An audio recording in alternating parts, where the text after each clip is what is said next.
Bonjour à tous et bienvenue dans ce tutoriel sur l'utilisation de Odoo en version 18. Dans cette vidéo, nous allons voir comment utiliser le point de vente et parcourir ses différentes fonctionnalités. Tout d'abord, depuis le panneau d'accueil, nous allons utiliser l'application point de vente et lancer la caisse qui concerne notre magasin. Le contrôle d'ouverture s'affiche, m'indiquant la somme en cash que je dois avoir dans ma caisse basée sur le contrôle de fermeture du jour précédent. Donc là, je vérifie que c'est OK. Pour moi, c'est OK. Si c'est pas OK, je change la somme et puis je m'arrange après. Et là, ma caisse est ouverte.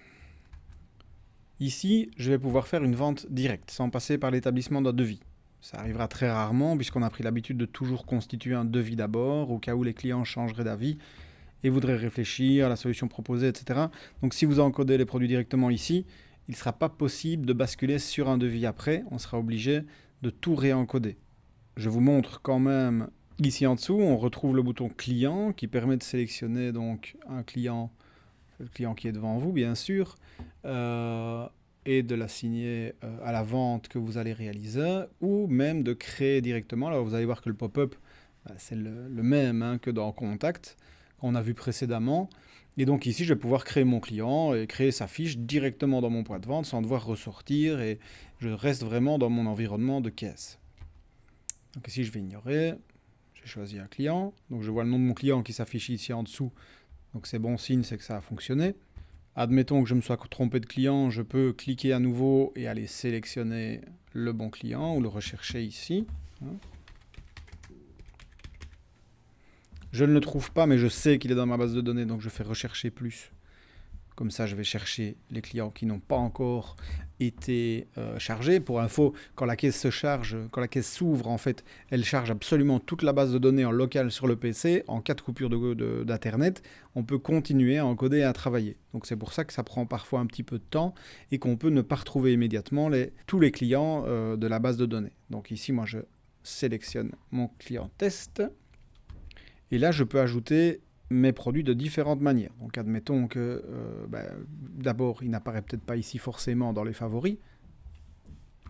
Je vais donc pouvoir le rechercher ici en manuel. Donc, je vais rechercher mon produit. Voilà, Capacol, je l'ai trouvé, je l'ajoute. Et j'aurais pu ne pas le rechercher par ici, mais bien aller chercher par la catégorie. Donc je cherche par exemple dans ma catégorie Caparol, je cherche de la colle et je trouve mon pot de colle ici dans les catégories au supérieur. Je vais rajouter 2-3 choses. Si je le souhaite, je peux, via le bouton action, ajouter une note à destination du client qui va retrouver sur son ticket de caisse. Pas pause comprise, peu importe l'information. Donc on va le noter sur le ticket du client. Si c'était de la peinture, j'aurais pu ajouter la teinte, voilà, ou une recommandation quelconque. Donc ça, c'est pour une vente directe, ce qui arrivera, comme je l'ai dit précédemment, très rarement. On va la laisser de côté. Donc je vais créer une nouvelle vente sans perdre celle en cours. Donc ici, avec le petit plus qui se situe en haut, je vais pouvoir créer une deuxième vente, mais je ne perds pas la mienne. C'est très utile si, par exemple, vous devez laisser un client réfléchir ou qui est occupé avec quelqu'un et que vous pouvez servir le suivant par le biais de ce système-là. Ainsi, on ne bloque pas la caisse.